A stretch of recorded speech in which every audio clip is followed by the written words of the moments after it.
saya di sini.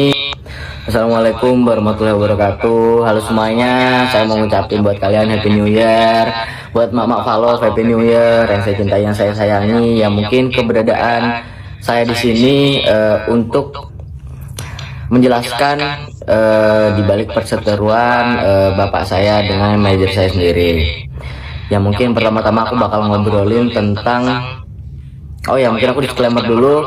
Sebenarnya aku di sini tuh gimana ya, untuk meluruskan biar masalah ini nggak terlalu jauh, karena aku ngerasa juga ini udah terlalu jauh, kejauhan. Jadi aku ada yang di sini untuk biar nggak terlalu jauh lagi.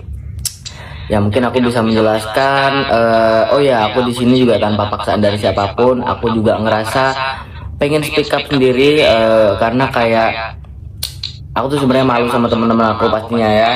Cuman yang mau gimana lagi, nggak ada yang mau masalah ini terjadi sebenarnya. Ya mungkin aku bisa bercerita tentang adanya aku di sini. Aku menjelaskan kepada orang tua saya, yaitu yang pertama, saya sudah mulai dewasa juga kan. Bentar lagi saya SMA, saya juga bisa bentar lagi aku juga udah bisa meniti karir aku sendiri. Dan pendirian saya tetap sama, yaitu saya akan berada di sini karena terus terang saya di sini juga bisa mengoptimalkan karir saya lebih-lebih ya, dan juga ada saya di sini aku kayak ngerasa lebih nyaman, lebih terjaga, dan aku lebih gimana ya, kasarnya lebih berpendidikan di sini. Mungkin kalau masalah keuangan, mungkin aku sempat dengar juga Bapak kemarin, Bapak ada bahas masalah keuangan. Sebenarnya kalau masalah keuangan ini sebenarnya kita nggak perlu mempermasalahkan juga ya. Sebenarnya kalau Om Rais nih di luar kontrak pun dia juga udah sangat baik juga ya. Terus habis itu juga di luar kontrak dia juga ngurusin apa yang ada. Terus juga Om juga ngurusin di luar hal di luar kontrak juga. Contohnya juga permasalahan keluarga, mungkin terus ya masalah-masalah yang ada di dalamnya juga. Itu sebenarnya bukan masalah kontrak juga sebenarnya. Kalau masalah keuangan, waktu Bapak di penjara, aku ada bikin buku keuangan di buku ini. Mungkin aku nggak perlu buka, tapi kalian bisa lihat ya, inilah ya. Dan waktu Bapak masih berada di rumah, waktu belum di penjara, kalau masalah job-job itu juga kan pasti kan Bapak kan tahu. Sebelum kita nerima job, kita juga pasti ngobrol, slip transferan juga pasti kita kirim, dan juga kita ngobrol dulu aman nggak, boleh nggak. Dan Bapak dulu posisinya kalau ngomong, oh ya udah bro, nggak apa-apa, urus aja, kayak gitu. Waktu setelah ada masalah perseteruan seperti ini, kenapa ini dijadikan masalah, itu sih sebenarnya kecewanya aku ya. Terus yang kedua, sebenarnya masalah ini tuh aku ngerasa kayak gimana ya, nggak perlu dipermasalahin. Dan aku ngerasa sendiri, ini aku serius ya ngomongnya, aku ngerasa kayak terlalu nggak enak lah untuk dipermasalahkan, karena emang masalah ini tuh harusnya nggak keluar gitu. Kalau masalah keuangan, Om juga sering banget ngeluarin uang di luar kontrak. Contoh juga Om ngebantu aku buat uang sekolah, SPP, fasilitas makan.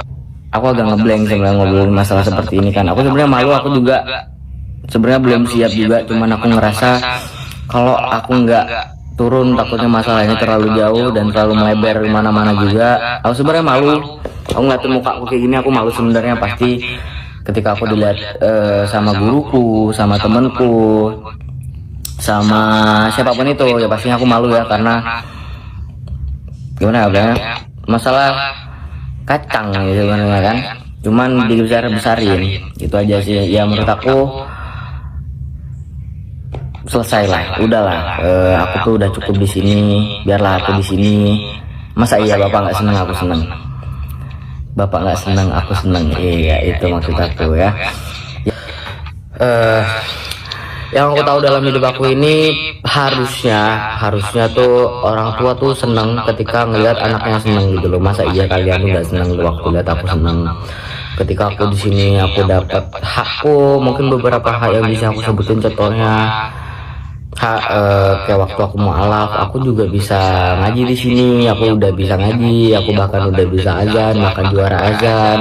Hak pendidikan, aku bisa sekolah di sekolah yang bagus di sini, dan juga aku bisa berteman dengan teman-teman yang lebih positif juga, yang lebih positif vibes ya gitulah ya. Ya itu aja sih ya, yang masa kalian juga seneng waktu ngeliat aku seneng.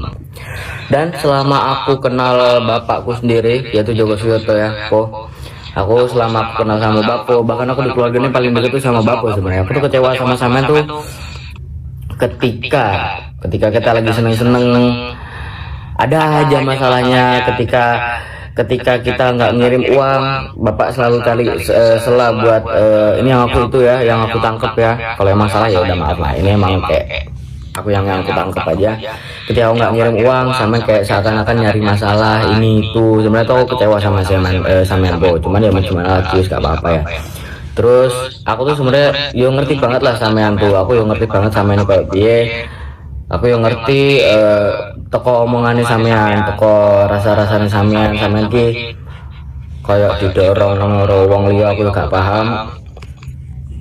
Ya rada kecewa saya, maksudnya kayak ya walah masa kurang kok tegel to ngono mikir kowe. Ya wes lah ngono lah, aku gak iso terlalu bahasa lek karo sampean, kuat. Ya wes pokoknya sampean saja terus, ya semangat. Ketika Bapo, aku bisa bantu. Ketika bapak sakit aku bisa bantu, cuman aku nggak bisa ngasih uang sesuai dengan keinginan kalian yang waktu aku viral dulu. Ya itu aja sih ya. Ya semoga dari permasalahan ini, dari obrolan ini kita bisa ambil hikmahnya juga. Semoga kita bisa saling mengerti, saling memahami, ya saling respect juga. Capek sebenarnya, serius capek sebenarnya ya. Udahlah ya, udah selesai. Semoga dari aku ngobrol ini kalian bisa sadar, bisa ngerti, oh ini loh anakmu gitu loh. Makanya kayak capek juga ternyata jadi aku gitu loh ya.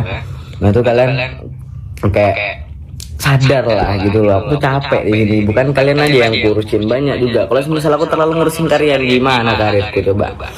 Gimana karirku?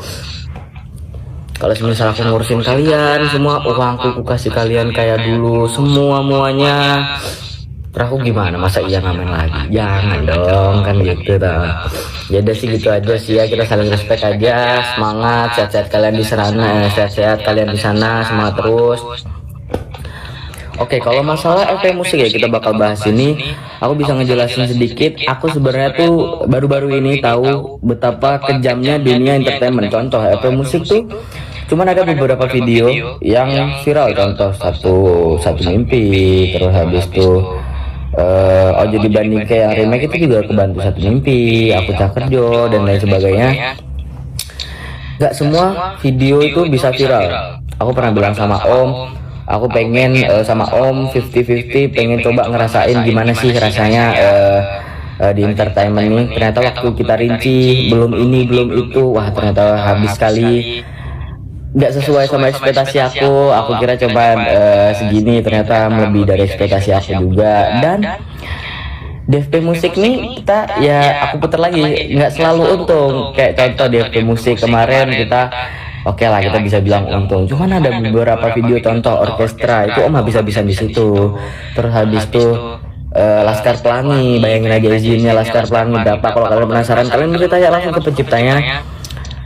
Contoh orkestra kemarin waktu kita ngobrol tuh sekitar habis 100 ke bawah, dan itu viewnya cuman 500 ke bawah. Mungkin 500 ke bawah tuh 1 juta kotor ya, 1 juta kotor ya, kayak gitulah ya. Maksudnya saling dewasa aja, kita bisa mengerti lah ya. Mungkin contoh satu mimpi itu kita udah pernah sebelumnya, sebelum waktu di remake sama Om Rais, kita tuh pernah bikin di Safari. Mungkin akan ada yang inget kan, di Safari itu juga ditonton berapa ya, aku juga lupa. Mungkin kita bisa bilang 1 juta ke bawah lah, bisa bilang gitu ya. Nah waktu satu mimpi yang remake ini pastikan Om juga memikirkan konsep-konsep yang baru. Kayak contoh kita ada bikin dance, atau enggak kita bikin suasana yang bikin seneng, ini itu happy gitu. Maksudnya kayak suasana baru, dan itu juga pikir pakai otak gitu. Maksudnya enggak cuman sekedar nguntungin diri dia sendiri doangnya gitu loh kasarnya. Dan ketika satu mimpi ini untung, contoh aku juga tambah job aku bertambah, yang untung siapa ya, anakmu sendiri. Ketika job bertambah ya aku juga bisa ngirim uang ke kalian lebih-lebih juga. ketika kalian sakit, ketika kalian butuh ini itu, ketika bapak butuh motor kemarin aku nggak kasih motorku yang 2 kemarin tuh, apa tuh Viz R sama CB tuh kalian jual semua, ya nggak apa-apa, demi siapa, demi kalian gitu loh maksud aku tuh. Makanya kayak hargailah gitu loh, jangan karena kayak bisa dibilang tuh jangan karena satu kesalahan kalian rombak semua gitu loh. Kalian tuh kayak maksudnya tuh ya udahlah, kayak maksudnya jalanin aja apa yang ada. Aku tuh aman di sini, aku seneng, aku juga bisa sekolah yang lebih tinggi, aku punya teman-teman yang positif, aku juga merasa aman. Masa iya kalian nggak seneng lihat aku seneng gitu ya kan? Ya intinya gitu aja sih dari obrolan ini, kita saling respect aja ya intinya. Udahlah, udah selesai lah, udah cukup lah, udahlah, nggak ada masalah-masalah lagi lah. Kalau emang kalian, bapak, kalian semua yang di sana sayang aku, udahlah biarinlah aku di sini. Aku emang nyaman di sini. Aku tata karirku dulu. Yang kemarin ya udahlah biarin berlalu. Aku buka dulu buku baruku. Aku tata-tata lagi tulisannya. Oke, saya Farouk Prayoga. Sekali lagi disclaimer, ini tidak ada paksa dari siapapun. Ini dari saya sendiri, saya Farouk Prayoga.